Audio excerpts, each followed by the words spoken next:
हरे 5 साल खइल मलाई, तू अपन भलाई सोचेला। तो इस तरह से वो अपना केवल भलाई समझ रहे हैं कि 80 तो हमारा है और 15 में भी बंटवारा है। सपा से पटरौना विधानसभा में टिकट लेकर आए, उनको पता चल जाएगा कि उनकी औकात क्या है। पटरौना विधानसभा में इस बार उनको जनता मुंह तोड़ जवाब देगी। स्वामी प्रसाद मौर्य आएंगे तो इस बार तो हारना है, ये उनका निश्चित है हारना। नमस्कार, आपका स्वागत है हमारे चैनल पे। और इस वक्त हम मौजूद हैं पटरौना विधानसभा उत्तर प्रदेश की। और उत्तर प्रदेश में जिस तरीके से राजनीतिक हलचल बढ़ती जा रही है, एक तरफ जो स्वामी प्रसाद मौर्य उन्हीं के विधानसभा क्षेत्र में हैं हम, और यहीं से वो लगभग 5 बार विधायक रहे हैं। और अब उन्होंने जिस तरीके से आचार संहिता लगने के बाद अब वो एक तरीके से बीजेपी छोड़कर जिस तरीके से साइकिल में सवार हो चुके हैं, तो यहीं उनकी जनता से पूछते हैं जिन्होंने उन्हें लगातार 5 बार यहाँ से विधायक बनाया है। तो उन्हीं से पूछते हैं कि क्या वो भी इसी प्रकार से जिस प्रकार से स्वामी प्रसाद मौर्य बीजेपी छोड़ के सपा में गए हैं, क्या उनकी जनता भी यही मानती है या उनकी राय कुछ अलग होती है। सबसे पहले सर आपका नाम। जी सर नमस्कार, मैं अविनाश कुमार कुशवाहा पटरौना विधानसभा से हूँ। और जहाँ तक रही मंत्री जी की बात, तो उन्होंने 5 साल के कार्यकाल में कुशवाहा समाज के लिए कुछ नहीं किया। और आज उन्हें ये कह रहे हैं दलित पिछड़ी कुशवाहा समाज, जब वो सत्ता में थे तब कुशवाहा समाज के लिए कुछ नहीं किए। अब सत्ता से हट गए तो कुशवाहा समाज दलित पिछड़ी की बात कर रहे हैं। क्या ये सब उनको शोभा देता है? ये अशोभनीय बात है। ये सारा सर बेवकूफ़ बनाने वाली बात की जा रही है उनके तहत।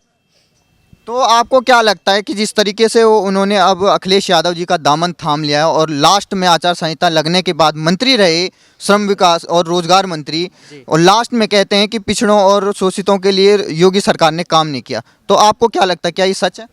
नहीं, ये उनका एक बात है ढकोसला वाली, ठीक है। लोगों को मोटिवेट कर रहे हैं, इससे कोई फ़र्क नहीं पड़ता है कुशवाहा समाज पे। और रही बात श्रम संयोजन योजना में जब मंत्री थे उस समय रहते हुए कुशवाहा समाज के लिए उन्होंने कुछ नहीं किया, और आज श्रम योजना के मंत्री पद से हट जाने के बाद से वो कहते हैं कुशवाहा समाज दलित पिछड़ी की बात करते हैं। ये अशोभनीय बात है, वो उनके मुंह से शोभा नहीं देता है। और वो उनका एक नारा लगा था, मैं कल देखा था न्यूज़ पे, कि 80 तो हमारा है और 15 में भी बंटवारा है। सपा से पटरौना विधानसभा में टिकट लेकर आए, उनको पता चल जाएगा कि उनकी औकात क्या है। पटरौना विधानसभा में इस बार उनको जनता मुँह तोड़ जवाब देगी। आपने यहीं की जनता ने उन्हें 5 बार विधायक बनाया है, और अब वो जिस तरीके से दूसरे पार्टी का दामन थाम रहे हैं और वहाँ से हुंकार भर रहे हैं कि हम बीजेपी का अंत कर देंगे, उनके परखच्चे उड़ा देंगे, तो आपको क्या लगता है यहाँ की जनता? सर एक कहावत है, विनाश काले विपरीत बुद्धि, वही उन पे सवार हुआ है। जैसे कि वो नहीं कहा जाता है कि जब आदमी का बुरा समय आता है तब अशोभनीय बात ओवर कॉन्फिडेंस हो जाता है, उन्हें ओवर कॉन्फिडेंस हुआ है। तो आपको क्या लगता है उन्होंने पाला क्यों बदला इस आखिरी मौके पर? सर उनका जहाँ तक मानना ये है, ये वो इसलिए उनका पर्सनली फ़ायदा नहीं था। ये तो नारा है सबका साथ सबका विकास, मगर उनका कहना ये है, उस अर्थ का उन पेरर्थ कर दिए हैं सबका साथ अपना विकास। उनके बेटे को टिकट नहीं मिली जिसकी वजह से उन्होंने पार्टी चेंज किया। अगर पटरौना विधानसभा जनपद से कहीं से भी फूलबदन कुशवाहा जी को टिकट मिलता है तो उनसे लाख गुना काम करके दिखाएंगे फूलबदन कुशवाहा जी, और उनसे ज़्यादा वोट ला कर दिखाएंगे। मेरा पूरा दावा है और पूरा कॉन्फिडेंस है। तो वो क्या कह रहे हैं, वो पहले तो बहुजन समाजवादी पार्टी से नेता थे, उसके बाद वो बीजेपी में आए और अब अखिलेश यादव जी की समाजवादी पार्टी में आ चुके हैं। वो जब भी जिस पार्टी को छोड़ते हैं उसको सांप कहते हैं और खुद को नेवला। तो यहाँ की जनता क्या कहती है उनके बारे में? सर ये तो जहाँ तक उनकी बात है, वो पड़ता पार्टी देख रहे हैं। जब सपा बीएसपी में उनका थे, बीएसपी में तब बीएसपी की गुणगान कर रहे थे। उसके बाद से देखे अब बीएसपी जाने वाली है, उसके बाद से भाजपा में, भाजपा का लहर था क्योंकि वो जीत गए। और वही वो सोच रहे हैं कि अगर हम सपा में गए हैं तो हम जीत जाएंगे। ये उनकी भूल है, इस बार उनको जनता बताएगी। वो तो कह रहे हैं बीजेपी को हम 45 सीटों में समेट देंगे। वो उनका ओवर कॉन्फिडेंस है। सपा से लेकर आए टिकट पटरौना विधानसभा में, पता चल जाएगा कि कितने पे भाजपा को वो समेट देंगे। आपने भी उन्हें पिछली बार वोट दिया था जी। अब इस बार क्या होगा? इस बार तूने टिकट तो लेकर आए तब ना पता चलेगा उनका क्या होगा। उनका पुरिया बिस्तर यहाँ से बंद जाएगा इस बार। आप यहाँ के युवा हैं और आपने स्वामी प्रसाद मौर्य को यहाँ से देखा हो, क्योंकि वो यहीं से विधायक हैं कई सालों से। क्या क्या कार्य किए यहाँ उन्होंने? जी कार्य तो किए हैं, कार्य ऐसा बात नहीं है कि नहीं किए हैं। जब भाजपा में थे तो काम किए थे, लेकिन अब सपा में गए हैं तो उनका मतलब वही समझेंगे क्या करेंगे क्या नहीं करेंगे। वो केवल अपना पड़ता पार्टी समझ रहे हैं, मतलब ये जीतने वाले हैं तो इसमें रहें, ये जीतने वाले हैं तो इसमें रहें और इसके बाद से मैं उसमें जाऊं। साफ साफ बात यह है कि मतलब बदले हुए इंसान हमेशा याद रहते हैं। वक्त बदल जाता है, समय बदल जाता है, लेकिन जिस तरह से स्वामी प्रसाद मौर्य जी बदले हैं वो हमेशा याद रहेंगे। यहाँ की जनता उनको मुँह तोड़ जवाब देगी। तो क्या आपको नहीं लगता है कि उन्हें यहाँ के लोगों ने मंत्री पद तक दिलाए, कई बार विधायक बनाया, और इस बार जब वो 5 साल मंत्री रहे और लास्ट में ये कहते हैं कि पिछड़ों के लिए काम नहीं हुआ योगी सरकार में, तो क्या ये उन्हीं की विफलता नहीं है कि उन्होंने काम नहीं किया? जी देखिए, जब भाजपा में थे तो काम हुआ है, ठीक है, काम तो किए हैं, ठीक है, लेकिन जब भाजपा से अलग गए हैं, सपा में गए हैं, तो वो क्या करेंगे वो खुद जाने। लेकिन यहाँ की जनता भाजपा को जानती है, उनको नहीं जानती है। तो अब की बार जो मतलब भाजपा से टिकट पाएंगे वही यहाँ से जीतेंगे, क्योंकि भाजपा बहुत ज़्यादा काम कर रही है और बहुत ज़्यादा प्रगतिशील हो रही है यहाँ से। जब आपने ये न्यूज़ सुनी कि वो समाजवादी पार्टी में ज्वाइन हो गए हैं, तो आपको क्या लगा? हमको तो क्या लगा, बस एक ही बात कहना चाहते हैं, मैं गाने के माध्यम से मैं कहना चाहूँगा। हरे 5 साल खइल मलाई, तू अपन भलाई सोचेला, तू अपन भलाई सोचेला। तो इस तरह से वो अपना केवल भलाई समझ रहे हैं और वो केवल अपने लिए जो कर रहे हैं वो कर रहे हैं। तो आपको क्या लगता है कि कितनी सीटें किस पार्टी की आएगी इस बार 2022 की विधानसभा में? जी मैं इतना तो नहीं जानता हूँ, लेकिन यहाँ से ये जनता जो भाजपा को वोट दे रही थी अब उनको वोट नहीं करेगी, क्योंकि स्वामी प्रसाद मौर्य जो है जिस थाली में खाते हैं उसी थाली में छेद कर दे रहे हैं। इस समय वो चल रहा है। आपको क्या लगता है क्यों उन्होंने पार्टी छोड़ी होगी इस बार? पार्टी छोड़ी होगी, अपना पार्टी देख रहे होंगे, जैसे कि पहले दूसरे में थे, अब भाजपा में आए, फिर भाजपा से अब सपा में गए हैं। तो इस तरह से वो ही जानते होंगे कि पार्टी क्यों छोड़ दी है इन्होंने। आपका नाम क्या है? एक अजय, आपका नाम क्या है? मेरा नाम शिवम कुशवाहा है। तो आपको क्या लगता है कि इस बार उत्तर प्रदेश का युवा किसे मुख्यमंत्री बनाने चाहता है?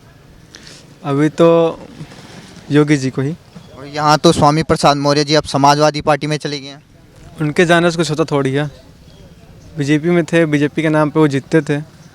अब जहाँ गए हैं उन्हीं को लग रहा है कि वो क्या कर रहे हैं हिसाब से। यहाँ की जनता शुरू से ही बीजेपी की सपोर्ट रही है, अभी भी बीजेपी की ही रहेगी। लहर है बस उनके नाम से, बीजेपी की लहर है। हाँ बीजेपी की लहर है। धन्यवाद। आपका नाम क्या है? मेरा नाम राजन कुशवाहा है। राजन कुशवाहा नाम है मेरा। तो आपको क्या लगता है जब आपने स्वामी प्रसाद मौर्य जी को आखिरी जो समय बचा हुआ था विधानसभा 2022 के लिए, उस समय पाला बदल देते हैं, तो यहाँ की जनता को कैसा महसूस होता है? जनता तो भाई सब कुछ देखती है, जनता सबकी मालिक है। और जहाँ तक उनका सीट बदलने का, ये पार्टी बदलने का जो सवाल है, ये उनका यहाँ दिख रहा था कि यहाँ वो अपने कार्यकाल में कभी आए नहीं थे। आते थे तो एक विशेष लोगों से मिलते थे और वहीं तक सिमट रह जाते थे। आज के डेट में अगर किसी भी गांव में जाते भाजपा के नाम पे वोट मांगने तो उन्हें नहीं मिलता। तो उन्होंने जब उन्हें लगा कि हमारी राजनीतिक ज़मीन सरक गई है तो फिर उन्होंने पाला बदल लिया। लेकिन अखिलेश यादव जी तो इसको जश्न के रूप में मना रहे हैं कि एक बहुत बड़े ओबीसी के नेता हमारे पाले में आ चुके हैं, तो हमारी जीत लगभग तय है। अब जैसे अखिलेश यादव जी के पास कुछ कहने के लिए नहीं था, तो भाई अगर कोई समाज से व्यक्ति किसी समाज का जा रहा है तो उन्हें लग रहा है ये उनकी भूल है। उनके जाने से कुशवाहा समाज पे कोई फ़र्क नहीं पड़ने वाला है। तो आपको लगता है कि नेता ने बदल ली पार्टी, लेकिन जो आम जनता है वो नहीं बदलने वाली? बिल्कुल नहीं बदलने वाली है। योगी जी ने क्या क्या कार्य किए हैं खासतौर पे युवाओं के लिए इस बार? जैसे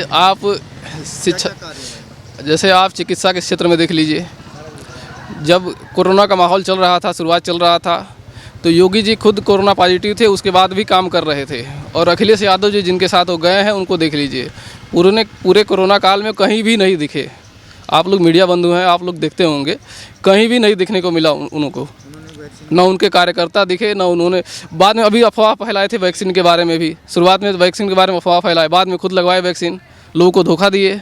तो उनका काम है धोखा देना। जनता इस बार समझदार है, उनके साथ नहीं जाएगी। तो यहाँ की जनता ने ही उन्हें 5 बार विधायक बनाया है। और इस बार अगर यहाँ की जनता चाह रही है, क्या चाहती है इस बार, क्योंकि 6वीं बार अगर वो यहाँ से टिकट मिल जाता उन्हें समाजवादी पार्टी से, तो यहाँ की जनता उन्हें क्या जवाब देगी? एक बार हम तो यही करना चाहेंगे कि एक बार टिकट लेके आवें। उनसे बेहतर नेता पड़े हुए हैं। अब हमारे वहाँ कुशवाहा समाज की बात करें तो हमारे बीच में, हमारे अपने बीच में रहने वाले फूलबदन कुशवाहा जी, उनको लेके आती है तो हमें लगता है कि उनसे कहीं बेहतर प्रत्याशी रहेंगे। ये भाजपा को इस बारे में ध्यान देना चाहिए। तो भाजपा को इस बार किसी दूसरे कुशवाहा समाज की? बिल्कुल बिल्कुल बिल्कुल, स्वामी प्रसाद मौर्य आएंगे तो इस बार तो हारना है, ये उनका निश्चित है हारना। मतलब आप पहले ही उनको यहाँ से वो दे रहे हैं कि हार जाएंगे अगर उनको टिकट मिलेगा? बिल्कुल हारना तय है। तो परिवार में क्या बातें चलती है कि इस बार किसको आनी चाहिए सरकार में?